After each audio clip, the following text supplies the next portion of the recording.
Dirbi daug, bet pajamos neauga, gali būti, kad darai vieną iš šių 3 klaidų. Klaida numeris 1 – lauki idealaus momento. Kuo ilgiau lauki, tuo ilgiau atidedi savo rezultatą. Tobulas laikas dažniausiai neateina. Jis susikuri veikdama. Klaida numeris 2 – neinvestuoji į savo žinias. Didesnės pajamos prasideda nuo didesnės vertės.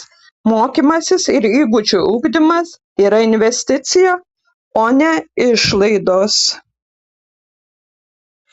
Klaida numeris 3 – per greitai pasiduodi. Sėkmė retai ateina per vieną naktį. Nuoseklumas ir kantrybė dažnai atneša didžiausius rezultatus. Kuri iš šių klaidų tau pažįstama labiausiai? Parašyk komentare skaičių 1, 2 arba 3, o jei nori sužinoti, kaip kurti papildomas pajamas žingsnis po žingsnio, parašyk man žinutę.